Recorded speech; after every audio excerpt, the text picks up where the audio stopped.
Welcome to the Unscripted Authentic Leadership Podcast, a podcast we are seeking to lead change while also seeking to understand. We are also here as a platform for leaders to come together to unite, to develop and empower other leaders in the areas of business, family, and community.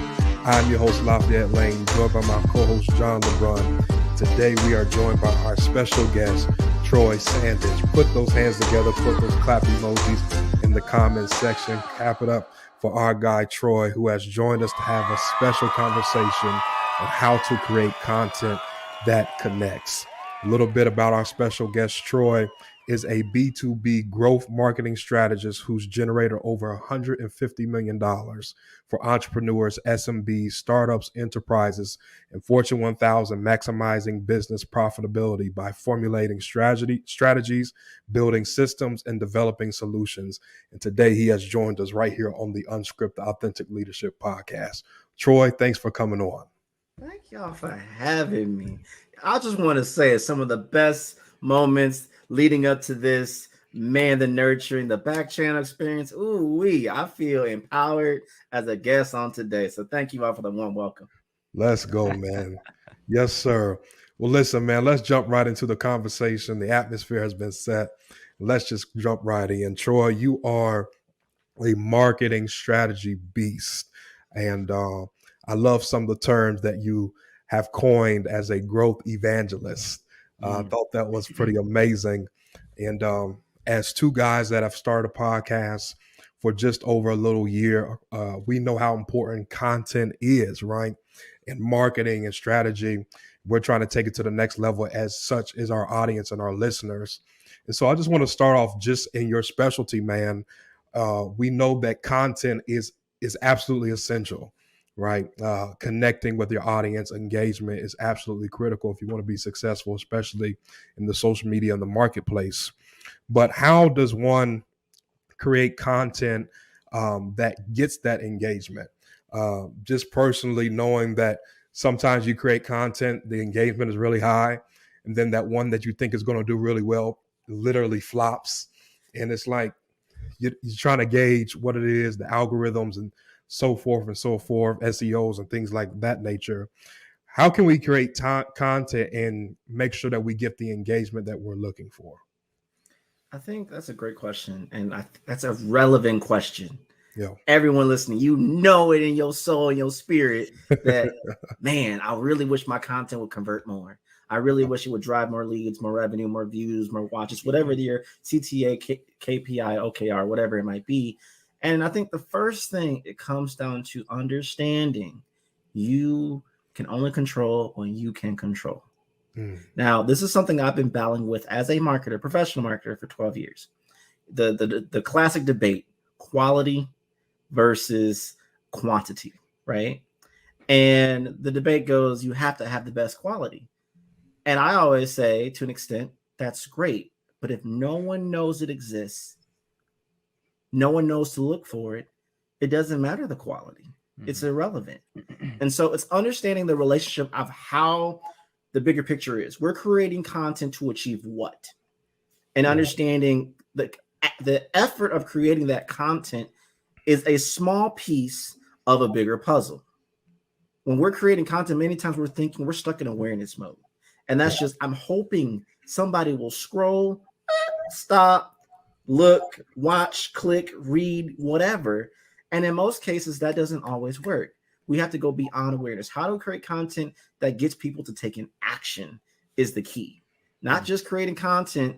It doesn't matter anymore. But creating content is the bare minimum for access. It's like your ticket to even be able to play the game. But now that you got your ticket to the game, you got to take action.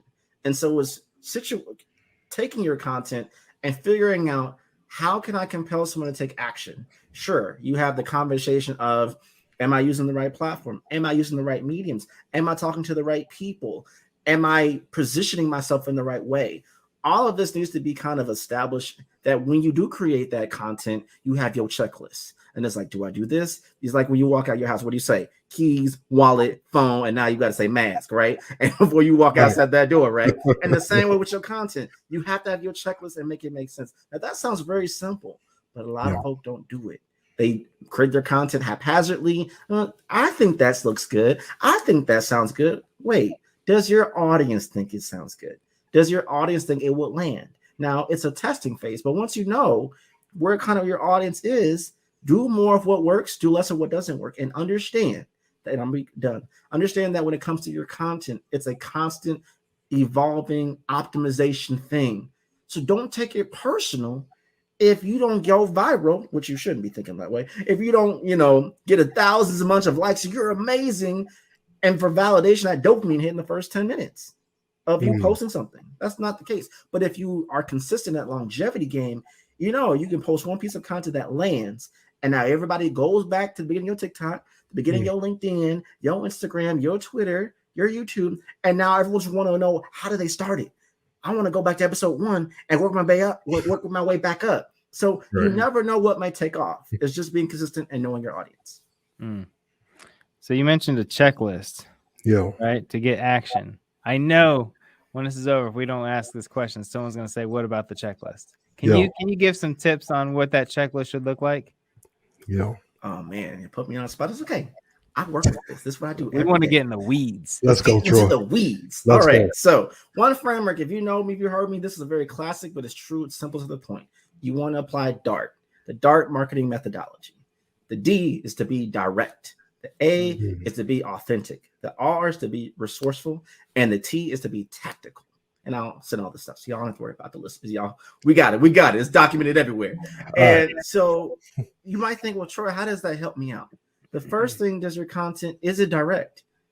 Too many times we create content. We take snippets from audiograms from our podcast episodes or from our videos, or we write content, short, long form, micro content, macro content, all these different forms. Is it direct? Is it very clear from the jump what it is that it is? Is it a skit?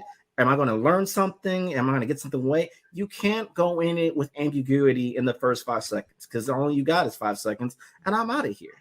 I got constant real estate of scrolling. You have to compel me to get my attention. And the best way to do that is be direct. Coming in, hey, y'all, in 30 seconds, I'm going to show you a tip to maximize your content creation. Well, okay, that was 4 seconds. I know exactly what I expect to get by the end of me committing my time, exchanging of time for watching a piece of content. Now, one thing people don't think about, time is the most expensive commodity that you have. We are literally exchanging every touch point, every moment, every interaction. Someone's exchanging time to consume your content. So your content not only better be of high quality, but it better deliver on what you're saying is going to do. And so the best way to do that is be direct. The next thing is be authentic. Now, I know it's a buzzword. I know. Everyone's just like, be authentic, be transparent, be yourself. But it's true to an extent that I would rather respect someone for being, and I don't mean authentic. I don't mean tell all the tea. I don't mean tell your whole life story. What I am saying is come in as you are so we can be relatable. The more human and the more connection I can deal with you and see in you, the more I'm invested to stay and listen and actually hear what you have to say. And so the next thing is be resourceful. You cap on budget. Maybe you're bootstrapping. You don't have all the technology advancements or the software. Maybe you don't know the greatest thing. Maybe TikTok intimidates you. Just be resourceful in what you know. Be resourceful in who to talk to. Don't you know that if you collaborate with somebody, their audience now becomes an extension of your audience? Simple things. People just got too much pride and don't mind to ask, hey, let's collaborate on something. And lo and behold, we all win. I like to say this too. There's enough room in the sky for all of us to fly. You just got to ask and make it work. The last thing, this is very important, be tactical. Be tactical. If something's not working, you got to make some shifts. Sometimes you got to make a makeshift thing. Everyone's going to tell you what you need to be doing. I'm going to be telling you what you need to be doing, but you have to be tactical and apply what makes sense to your situational awareness, to where you are, and optimize it accordingly. So DART, direct, authentic, resourceful, and tactical. In the acronym that you just stated, that was all fire. And that T, that tactful, I think it is synonymous with strategy, right? Having a strategy. One of the things that you emphasize is being a strategy hacker.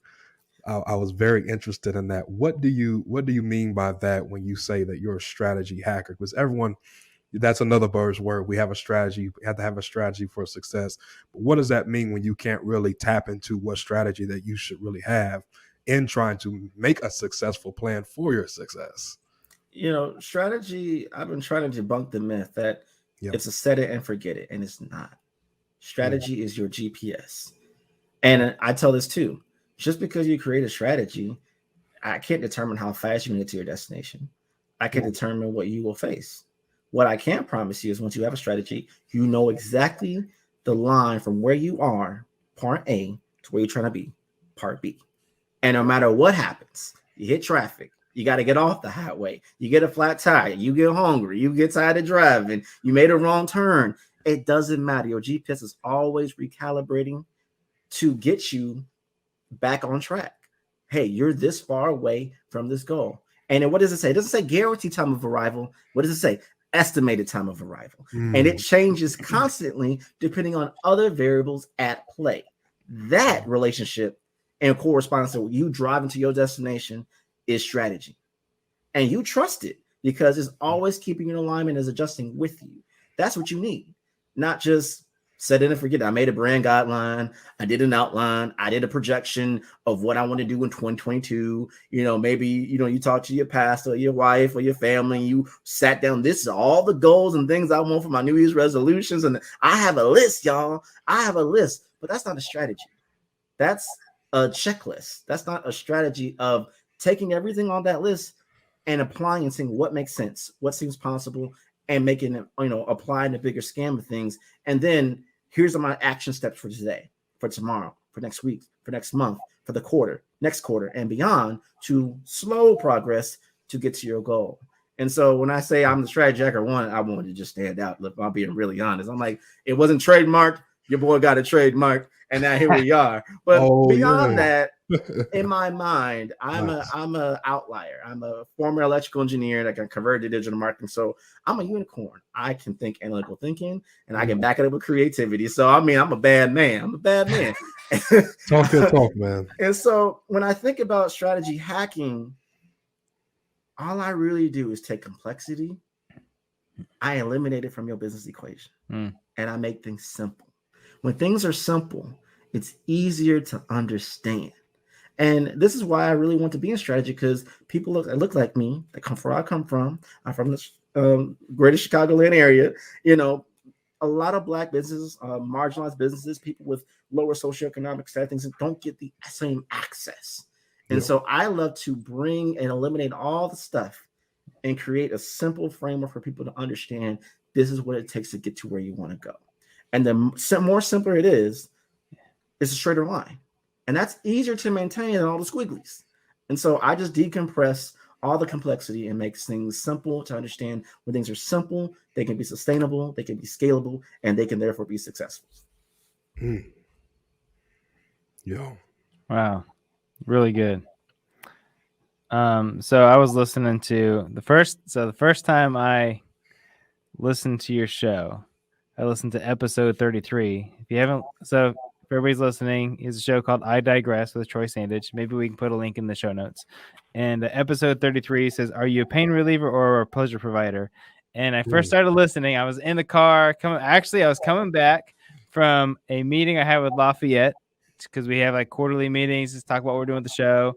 Had dinner, all that good stuff. I'm heading back, and there's a statement that said, "Are you Tylenol or chocolate cake?" And I thought, and I sat there and I had to pause it for a minute because I wanted to let it kind of me figure it out first before I went to the next spot. And that was probably a couple months ago. It still resonates. And I think it says so much about what someone's trying to understand, what they're providing to their customer. Can you take that a little further? No, I appreciate you listening. I remember I got the message and I was so happy. Sometimes people don't give you the tea back, that feedback. Y'all know it's a podcast. Y'all just makes you feel good, absolutely. Yes, I hit them. Yes. It was so good. It was so good. Like I said, I like to take things so simple. People know what Tylenol is. They know typically most people know what chocolate cake tastes like. And then in the same way with your business, are you relieving that pain, or are you just creating that moment of pure bliss and joy? And you can be both. I did talk about how you can fluctuate depending on the seasons and the sales cycle and whatever the messaging is. But at its core, do they know you more for someone when in time of need? I need you to help me get out of that as a problem solver? Or do I need someone when I just need someone to give me joy and give you that hit of dopamine and pleasure? And so it's just understanding like where you feel comfortable with. And sometimes think about it this way. If you don't like to deal with conflict, you're probably not a Tylenol because you don't want to be a problem solver. That's all it is. You're dealing with conflict constantly, stress up to here. Well, I can't go that far. Y'all see my rockets going up to here. And for context, for those who are listening, there's pictures of me with the rockets in the background. So yeah. But anyway, I digress. No pun intended. And so the other thing is, if that's not the case for you, that's fine. But then if you love to make people happy, you just love to empathize with you and connect with them and make them feel good, you're that chocolate cake. So it's just understanding which one are you. The better it is that you know that from a strategy perspective, that means I know where my content is. I know what hits my audience right in the heart. And I want to constantly hit at that trigger because that's what they need, that's what they want, and that's what I provide. And so it's understanding, I love to say this, what feels like home base to you? What gives you that home court advantage? I'm a library of analogies, y'all. That's my thing. I'm sorry. But what is your home court advantage? For some people, it's problem solving. Here's a problem. I solved it. It makes you feel good. Or they were sad and I brought them joy. It makes them feel good. Both are valid. It's just understanding which one makes sense for your content, for your business, and for your infrastructure. And the quicker people can identify that, they know when to go to you for certain things. So is there a certain amount of time that we've talked about the quality? Is there a quantity that's a part of the success formula? Like I see different content creators. Some people post, 5-6 times a day. Is it doing that, or is it just doing that solid content that you talked about? That's a great question, a phenomenal question. We can go mega deep. That could be a whole, 10 weeks of episodes, and we still ain't get to the decision. That's like episode 2. You put the answer in, and it gives you that pie with just constant numbers the whole time. But from my experience and what I've gathered, through the years, I like to think of it, the quantity that you need to produce matches the result you need to get to divided by how much time it takes you to make that content.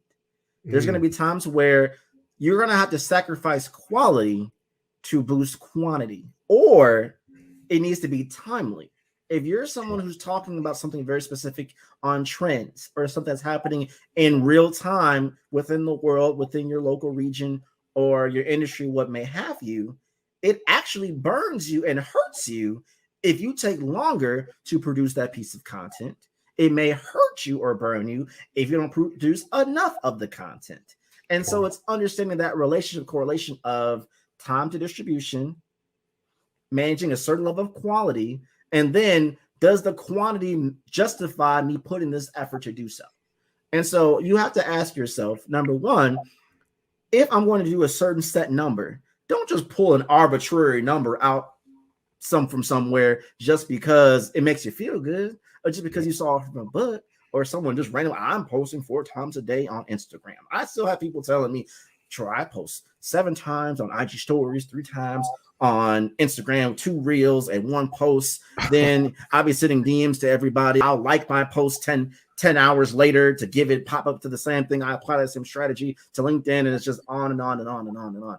And it's just like, I'm like, okay, let's simplify this, please. Right. What's the goal? What is the goal?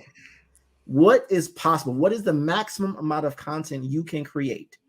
Quantity. What is the maximum amount of, be real, add all the variables, the kids, the family, the lack of motivation, working a 9 to 5, the games on the night, like what it is. You got to put all these variables in. I'm like, okay, I can consistently do 2 pieces of content a day. Then I ask you, can you do it in bulk? Can you take a weekend and just rack it up for the whole week? Rack it up for the whole month? Do you have a scheduler that allows you to schedule the content? Now, here's the key thing. We'll talk about quality. Sometimes people miss this one. This is a good one. Can that content be duplicated and redistributed in other mediums? What I'm saying, take a podcast script, You're pushing it out on YouTube. It's going to go out on Apple Podcasts. You take a snippet of it. Now it's a blog. You take another thing. It's a microblog. Another way you do a Twitter thread. Another thing you do a very small thing of posts, series of posts that ties into specific timestamps on the podcast. You take another thing and now it's an ebook. You take another thing and now it's a video series of highlighting certain things. You take another thing and now it's an animated series. It can go on and on. Wow. That is also just as high quality, because now that content can be converted in multiple streams that also matches your what? Quantity. So it's understanding what seems capable, what seems achievable in your day-to-day. I ain't talking about adding extra stuff because you won't be consistent. You need to make sure you can hit those numbers. So this is where you shoot low. This is your opportunity to go low and just go the lowest you can and consistently do that. And as things change, evolve and expand. So would you, for anybody who's kind of get relatively new or they've been playing with content for a little while, is there tools that you would recommend they can use to help with that quality? Because we found things, we would make clips, do things on our own, whether we're using Adobe or whatever we're using, and then along the way we find little tools. We're like, wow, this really gives us a level up from what we were doing. My biggest thing, it comes down to price. Yeah, I'm really, when I talk to anybody, what is your budget? Don't sugarcoat it. Don't try to look like you flexing. We don't got time for that. I ain't trying to know your financial business. I'm just talking about the budget to start making this dream a reality so you can make more money doing what you love to do. Or if it's a hobby, just to get the vanity up, whatever the goal might be. So there's freebie versions, there's medium paid versions, there's high paid versions. And sometimes depending on what you're doing, it may change. So let's say you're a podcast and you're trying to distribute your podcast in certain ways to get more listeners, get more advertisers, get more supporters, whatever the goal might be, right? And so we're looking at, okay, I need to have a higher quality microphone, or okay, I need to now push my content out. So, but I don't have the budget. I just paid it for a really high quality mic. No worries. Is my audience on Facebook and Instagram? Cool, bet. I can use Creator Studio and schedule my content out there. I ain't got to pay that. So once I create it, I can put it in there and schedule it out. And so my Instagram podcast, my personal account, the personal Facebook account, so all the people who know me through hometown and church and family can give me them likes up, because sometimes we need dopamine. Because to be honest, sometimes we need that quick dopamine hit to say we did something cool. I need Auntie to say, yes, baby, that podcast episode was amazing. Okay, Unscripted Leadership was the bomb.com. Okay, and then other times you get what I'm saying, but that's just an easy way to do it for free. Now, if we're talking a little bit more paid, where you're trying to do multiple spectrums of LinkedIn, Twitter, Facebook, Instagram, okay, you might talk about the Agora Pulses of the world, the Buffers, Hootsuite, and other platforms like that. You may use later if you're trying to get very focused on IG. So it's understanding what platform makes sense and what your budget, because that's really going to determine what options are available to you. Then also, what's the learning curve? I don't want to give someone, as much as I respect Sprout Social, I don't want to just recommend someone Sprout Social if they A, don't have the budget for it, and then B, don't have the learning curve to learn how to use it. You have all these features that you're paying for that you don't use. There's no point of applying that. So going back to the point, because I don't want to be, I'm sorry, I'm being very long-winded right here. When it comes to content distribution, price matters of what you can do. Where is your audience? And then understanding how can you apply that. And if you have the budget, make it make sense. Just don't burn all your budget on ads. I'd rather people focus more on organic content that lays the foundation. That ain't going nowhere. You can always get wins from your organic. And then when you're in a better place, apply paid ads in very minute ways until you can see it works to amplify your account. But if you're going only on paid to get that immediate exposure, but you don't have an organic library of content on your YouTube, Instagram, Twitter, whatever your social platform is to validate you, no one's going to stay. You can bring them to the door, but they got to stay. They got to open the door and stay. We'd had a few comments lately about people asking, hey, how did you create that or this, and who's doing that, and who are you paying? I'm like, we don't pay anybody, but we started using things like Canva Pro. It's $13 a month. It makes things look amazing. You know, of course, can you keep going? For sure, but you know, it was just a easy tool that was affordable for anybody. Right. Canva. There's even a free version. Sorry. And I love to add that too, is that, you know, I want to just debunk this myth right now. Well, everyone else is using Canva. It has that Canva look. I don't want to use it. Hogwash. Because guess what? Most folk aren't even in the back end of what you do. You're looking at everyone who knows and identify with it. Most folk won't even know. And it doesn't even matter if they do know, because if they engage with it and they rock with it and you build your community because of it, who cares? Do what makes sense in your budget, in your range, and on your time. What would you say to those content creators who are trying to convert their content to currency? As in NFTs, or more so conversions to get paid from the content that they are making and distributing. Like, how do I leverage this to start generating income? You can't start with creating the content because it won't work. You have to start with the plan. Who am I attracting? How can I position myself accordingly? So I did this with my wife as a test, so she'll appreciate this. I'm sure she'll listen now. So I said, hey, how about I bet you I can present your Instagram account as a basic IG model, talking JCPenney style, y'all. Nothing outside of that. Of just wholesome stuff and seeing if we can get a sponsor to do a photo shoot with you. And so we strategically did content in a certain way, and we thought we have to show certain brands. So we would take pictures strategically with certain brand placements, and our messaging and tone would be all about the brand. So now when we're pushing out the content, the brand that we're specifically targeting and those who are seeing the content in their minds are looking at it as if it's conditioned as an ad. They're seeing the potential. They're seeing how this could drive more people to buy the product. And we did all that framework before we even began shooting video, photos, whatever. And we put out a package, and that was the post.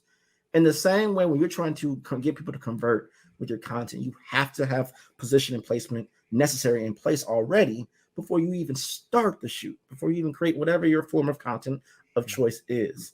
That way, you know you're in the right place. You're speaking the right language. You know how long the length needs to be. You know what platform it needs to be on and how it needs to be molded, what hashtags to emphasize, what wording to do. And look at those who are winning. Empathize that, apply that, and initialize it into what you're already doing. That's going to set you up for success much better than just creating something random and hoping someone's going to find the value to pay you $5K, $10K, $25K for it. Go ahead, bro. So then I heard another episode that I really liked. I said I had two that were my favorites. Episode 37 just came out. It was how to build trust currency. Oh, wow. And you said very first statement, and I listened to the rest of it because the first statement had me hooked. It said, trust is COVID proof. Remember that? Oh, I remember. A lot of folk lost their minds on that one. Yes. And I was like, this is super interesting. And obviously, as you can probably guess what the episode's about. Go listen to it. But it's talking about building trust with your audience, with your customers and so forth. I had a question, and then maybe you can dig into that a little bit. That would be amazing. But to go with that is the question I had when I was listening to it is it possible to build trust with someone? Because you were talking about building trust even through sales and so forth. How do you build trust with someone when you have very little rapport? That's a great question. And I'll answer it simply this. What does everyone need? They need to feel like they belong. And they need to feel connected. And they need to feel heard. If you can do those three things, doesn't matter. You're going to build trust. Now, it might be a little flame. It might not be a humongous flame. Yeah. It's still a flame. That counts. You can always and blow it and make the flame bigger. Yeah. And so in any conversation I have, whether I've never met them before or what have you, and whether you're an introvert, extrovert, ambivert, it doesn't matter. The process is still the same. Everyone wants to feel like they belong. Everyone wants to feel heard, and they want to feel supported. They want to have that connection. And so it's just creating the pathway, that space for that to happen. And what do we always do to start off with that? No matter what, we ask a question. Yeah. The easiest way to get trust, to start having trust, is ask a good question. I ain't talking about what's your name. You know what I guess I tell people, like, what makes you happy? That throws a lot of people off because they think I'm going to ask them, their job, age, occupation, the whole list. No, what makes you happy? And you'll see them light up. And you never know. It's the mystery box. You never know what might happen. But if you get them to talk, now I have earned their trust. Now there's a conversation, there's space to be had that trust can really form and develop. But in the same way, let's say we can't technically talk to them kind of in this moment. The listeners are hearing me, but they can't specifically like respond back, though. I feel like they're gasping, like snapping their fingers or whatever.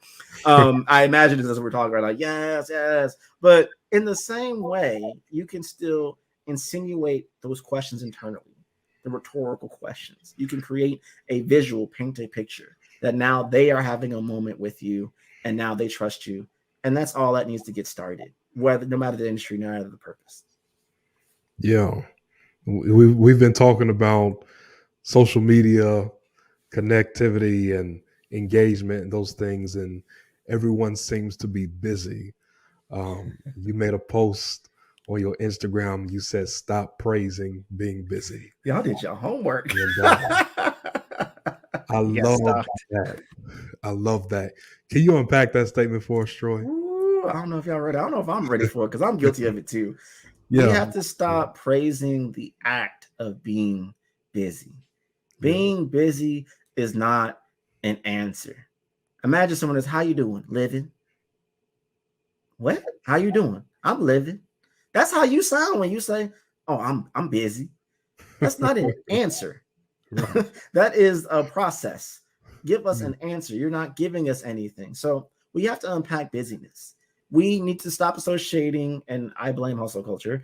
Busyness is a rite of passage to success that we want. And I'm here to debunk that myth right now. It is not. All you young cats, those trying to do the things, yes, there are seasons that hustle happens. There are moments in life, whether you're religious or not, that you're in a dark place and you got to grind it out and hope for the best. But that is not how you're meant to design to strive to be successful. Busy is not the way. The less busy you are and the most focused you are with intent of your actions will reap more benefits of efforts that reap to success. That gives you to where you want to be. And so it is a mindset shift. We got to unlearn some things. We got to relearn some things. But busyness, honestly, slows us down. The hustle is not meant to be that high level on 10, on 1,000, on 100, whatever, all the time. We got to slow down. I'm not saying you got to be old or nothing. I'm just saying sometimes we don't have to always be busy, because when you're not focused, you're just on a hamster wheel. That hamster ain't going nowhere. It could have been doing that for 10 hours a day. Got his steps in, guess what? It never went anywhere. In the same way, all the times that you say to everybody, how's your business? How's your podcast? How's that video coming? How's that promotion work coming? How's that this? How's that coming? I'm busy. I'm busy. I'm busy. I dare you to replace that word with a goal that you set for yourself. How's things going? I'm shooting to get to 10,000 downloads over the next 6 months. Right now, I seem to be hitting around 2,000 to 3,000, but I'm encouraged and I'm going to keep putting in that work to do that. Do you know how powerful that is? Versus saying, I'm busy.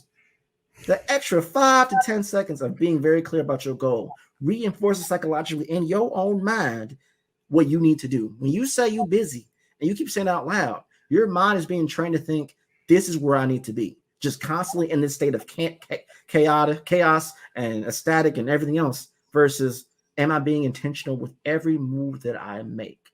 My time is not expendable. I have to be very intentional about every second I have on this earth with everything that I do. And I'm trying to get too deep, but it's true. That's just debunking the busyness. And so that's just my thoughts. That was fire, man. That was really good. Go ahead, bro. Don't gaslight me now. Don't gaslight me now. Yeah, I had heard someone, I don't remember who it was, he quoted, just said that the really successful people don't talk about how busy they are. I mean, it's evident that they have busy seasons, obviously, but you don't need to tell everybody how busy you are. Just like you don't need to tell people how successful you are or any of those things. They'll know just by how you carry yourself and so forth. And not that your income is 100% of what defines your success. But anyways, so if we're talking about creating that message to connect with your customer,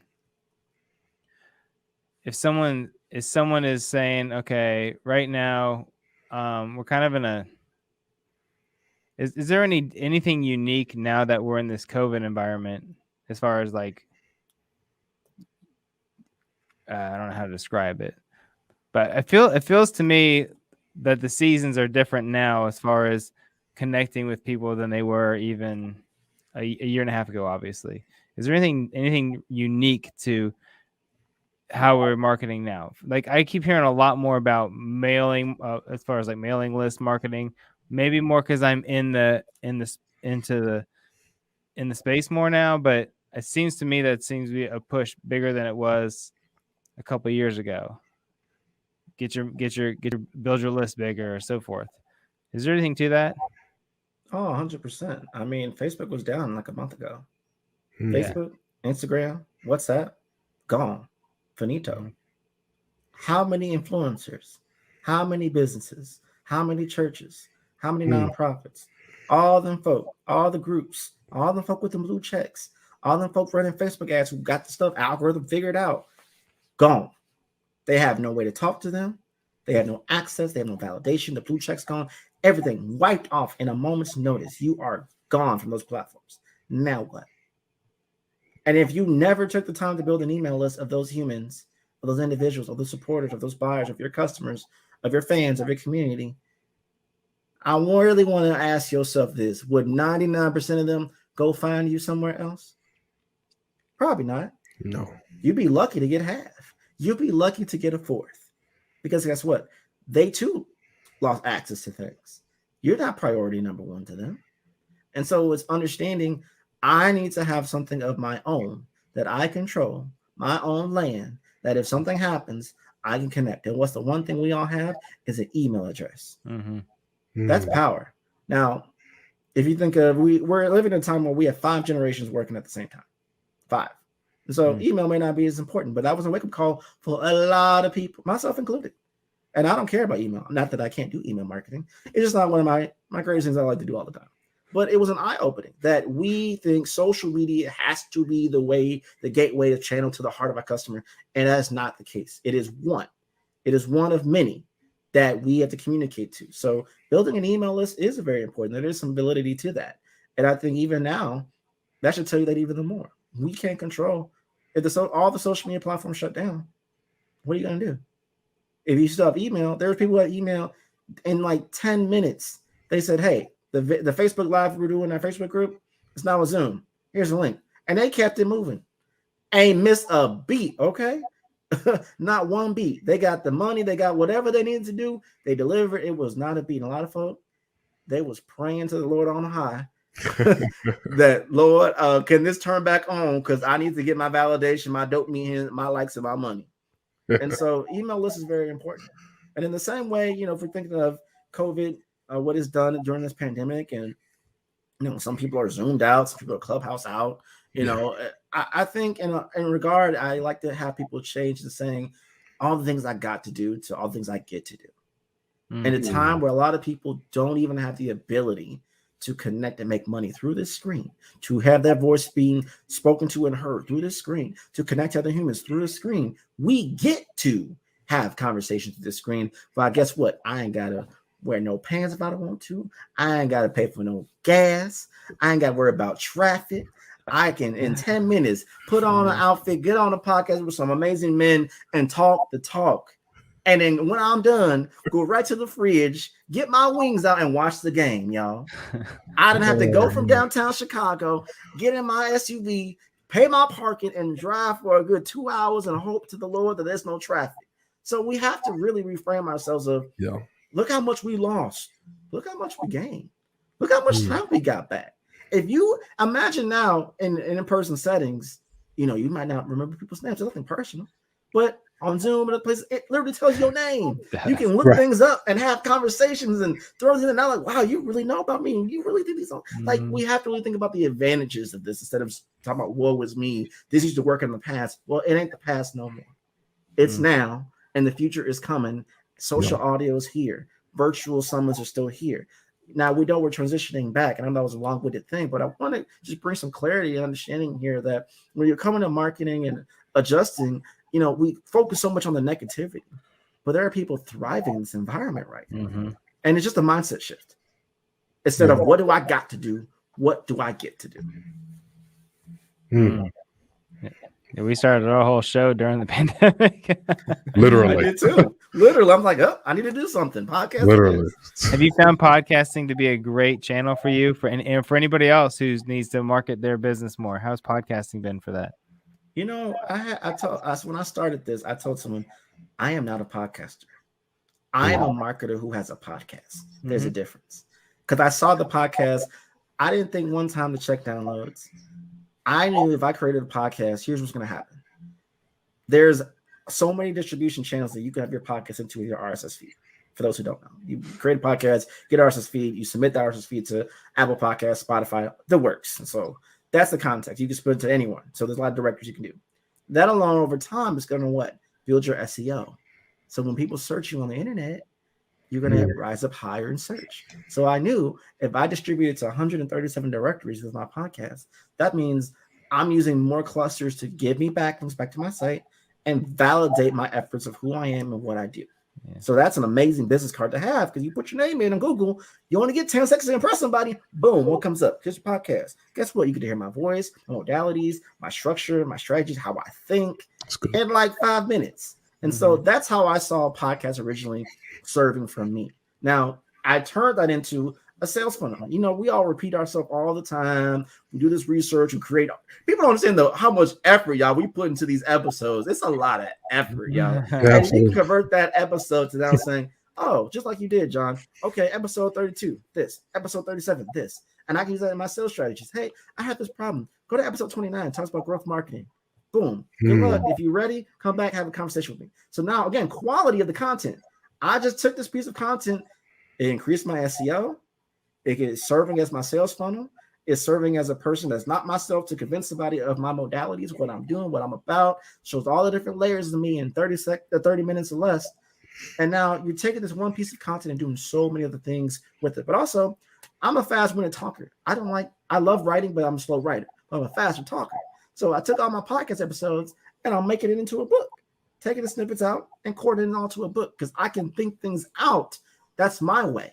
So it's just understanding how the podcast can work for you. Now, that's different than when someone coming into a podcast. I want to get 500,000 downloads. You know, I'm looking at Joe Rogan. That's my thing. There's so many other lanes to how a podcast can be successful for your business, professionally and personally. If you want to be a better speaker, do a podcast. You will learn how annoying your pauses are. You will learn to love your voice. You will understand the importance of a pause. Yeah. Dramatic effect. So it's just understanding all that. And that came from just me doing podcasting. How to cut out the ums and the ahs. I still work on that, man. We all do. Still work on it. For sure. That TD Jakes calls it the pregnant pause. Sometimes the greatest words that you can speak is in your pause, right? You say something powerful, let that thing marinate, let it meditate for a second before you start speaking again, right? Troy, leave our audience with a last fire piece of advice or word, whatever is on your heart to say. The pressure. Man, I'll just give y'all credit. I don't know. I've been listening to a few episodes. I just want to give y'all credit for what you're doing. You know, I know the listeners are appreciated. I appreciate it as a guest. Keep doing what you're doing. We need it. And so one thing I'd say to leave it with everyone, there's 6 steps to get you to where you want to be. And that's the Clover. That's Clover. I know acronyms, but it's easy to remember. The C is for clarity. Be clear about your objective. Write it down. I was in a clubhouse room a few hours ago, and I asked everyone to, in 30 seconds or less, tell me the goal that you want for 2022. And they said it. And I said, you know what? Next time, do it again and record yourself saying it. That way, anytime you struggle, you press that and hear your own voice tell you what your goal is to get you back on track. Have clarity. The next thing, L, is to have leverage. Leverage your time. Again, time is the most expensive commodity that you have. Leverage it like it's every second matters. Leverage your community. Leverage people in your network. Leverage your family. Leverage your friends. Hey, right now I'm trying to create a series of podcast episodes. I'm gonna need you, honey, my kids, to kind of Give dad the space, give so-and-so the space, whatever it might be. Leverage people. Hey, I can't afford a mic right now, but what would you imagine? What would you suggest a mic on a budget? Like, leverage your time. The next thing is optimization. This is the big one. Understand that no matter what you do, it may not always work. And in 9 times out of 10, it won't work the first time. So you're always going to be optimizing and making modifications accordingly. Next, vision and value. That's for the V. What's the between clarity and vision? Clarity is writing it down. Vision is manifesting it in your mind. I see it. I see what success looks like. I dream about it. I know what success feels like for me. Then all the other part of the V is value. Everybody talking about giving value. Give value. Yes, give value, but make sure you're getting enough value back, because value isn't a whale. You're in limited supply. And you need to make sure that your audience, the people you surround yourself with, who supports you, all are giving you value back, because we're human. We need support. We need encouragement. We need motivation. We can't do this all by ourselves. No matter how bad you want to be, you can't do it all by yourself. God's designed it to have another human to always open the door and help you. There's always someone else who's going to have to pay you, invest in you, fund you, give you access to whatever it is that you're trying to get to, right? And you could be listening to this amazing podcast. Troy, we done got all these letters. Now we at E. Execute. It don't matter. You can listen to all the podcasts, all the Gary Vee you want, all the Grant Cardone you want. You can be going to Bible class. You can be reading the Bible. You can do all these things. Yoga, gym, all that stuff. You be like, oh, I'm reading all this stuff. If you don't execute, nothing can become. Nothing will ever be. And lastly, we can do all these things, but we got to get results. We got to see results. We got to hit goals. We got to hit numbers. We got to hit our milestones to show that we're on the right track for success. Again, Clover: clarity, leverage, optimization, vision and value, execution, and results. You apply Clover in your business, you apply Clover in your life, it will help you get to where you need to be more efficiently, more effectively, and you'll achieve your success. Listen, we don't want you to stop here and staying connected with Troy. We want you to stay connected with him on all his social media platforms. You can find him at Find Troy. You also can go to his website, growwithtroy.com. You heard us mention the podcast. We want you to check out Troy's podcast, I Digress.fm. That's available on all streaming platforms. He's doing amazing things. Stay connected here with us, Unscripted, at Unscripted Leadership on all social media platforms. You can check out our website, unscripted-leadership.com. And of course, check out our podcast. It's available on all streaming platforms. Troy, again, we say thank you, man, for coming on, being an amazing guest, having this amazing conversation. I'm not going to call you a guest. I call you a brother, man. All right, man. That chemistry that you brought, man, it was just a natural conversation. You definitely brought the heat. Thank you for having this amazing conversation on how to create content that connects. And to our audience, as always, we pray that you be the leader that God has called you to be. As always, we're here to build bridges and not walls.